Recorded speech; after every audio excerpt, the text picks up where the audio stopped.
wanted to unpack for you today what I call the layers of identity. But first, I want to tell you why this is important and why this really sits so close to my heart, right? When we know fully who we are, we can pretty much achieve anything. And you'll understand why after I've gone through the layers and I've shown how the layers have an impact on each other.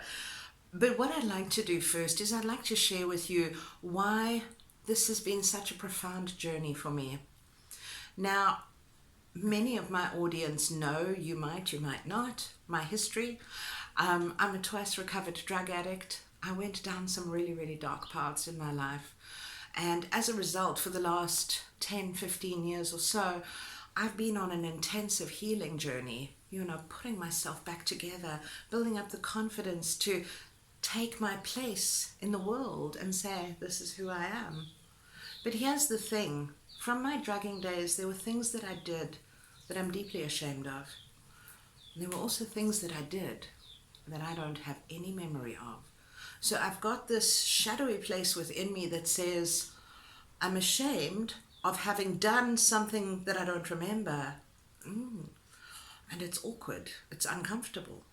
So like I say, I've had to really confront the darkest parts of who I am. And I've had to acknowledge that this is who I am. If I don't like it, I can change it. But it is who I am. And I've always said the drugs didn't change me. They just showed me who I am.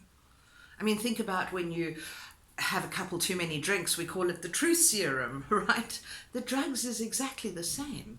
Who you are here comes out, and is not so pleasant sometimes.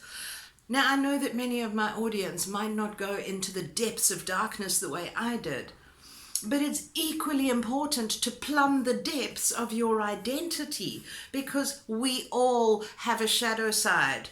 You might just not have seen it because you've never had those inhibition lowering substances. But we all have a shadow side. And if we can embrace both the light and the darkness of who we are, we know how to take our place on the world stage. We know how to move forward. We can communicate so much better. And I'll tell you what's happened to me through this healing journey, and it's all prefaced by understanding who I am. I've learned to be a better friend. I've learned to be a better mother. I believe I've become a better businesswoman. I believe I've created within myself, and this is the most important, an enduring sense of peace, contentment, fulfillment. I'm comfortable with who I am. And to me, that is so powerful. And I want to stand on the rooftops and shout it to the whole world, because you deserve to set yourself free the same way I've set myself free. So let me walk you through the layers of identity. And this is a very cursory overview. Okay, I know it's going to sound confusing, but stick with me. I'm going to show you how it works. So I want you to imagine a 6-story building.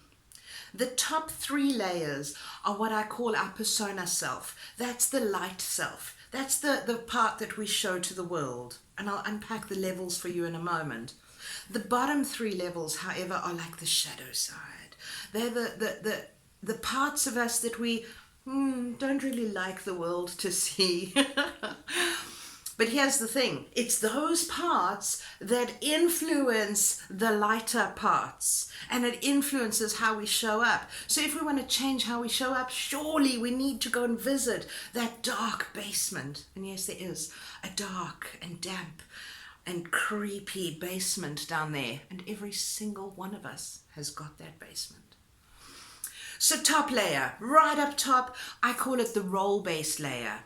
So think about when you meet someone for the first time. We normally exchange introductions based on our roles. I am a mother, I am an accountant, I am a manager, I am a business owner, I am, and we talk about all the roles in society that we hold.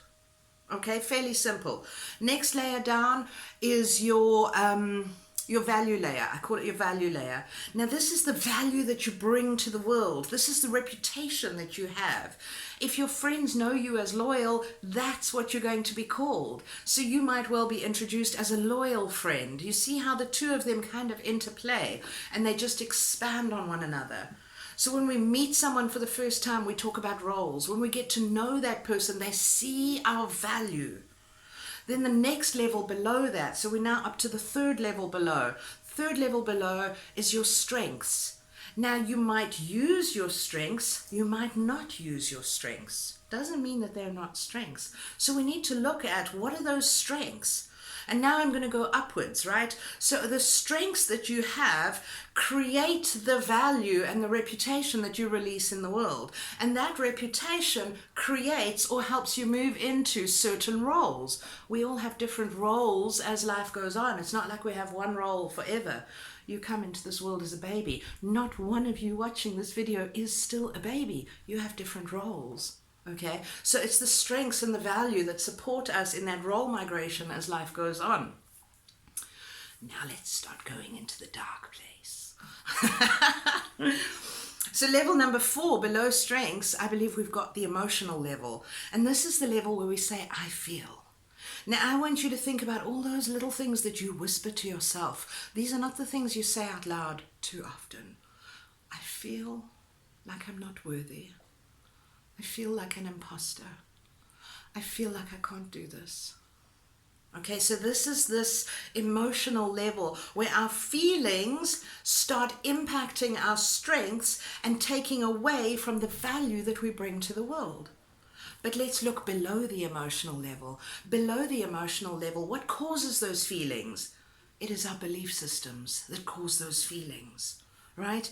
So you might feel like an imposter, but your belief system says, I'm not worthy. I'm not good enough. And we've got to look at where does that belief system come from?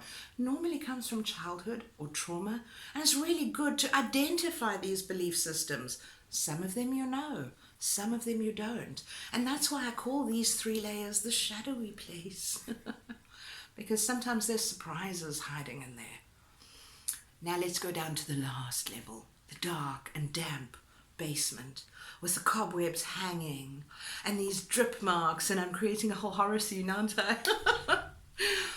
Your bottom level is your shadow self.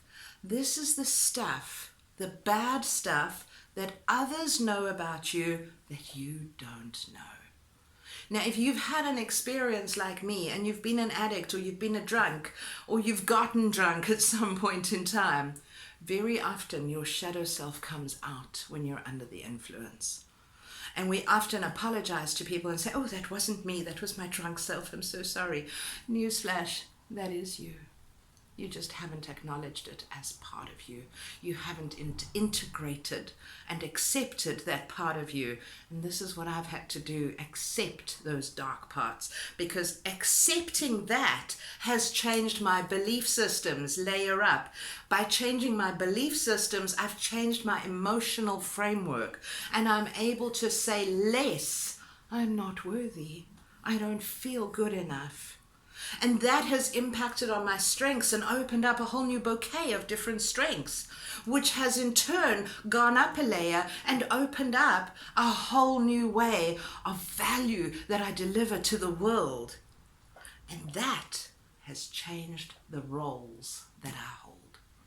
So if you want to change your roles, you need to take that elevator down to the dark, shadowy place. You need to understand who you are on every layer, how it talks to the layer above, how it talks to the layer below, and how it translates as a full, holistic picture of who you are. I could talk for hours on this, but I think I've given you something to think about. Message me if you want to talk more.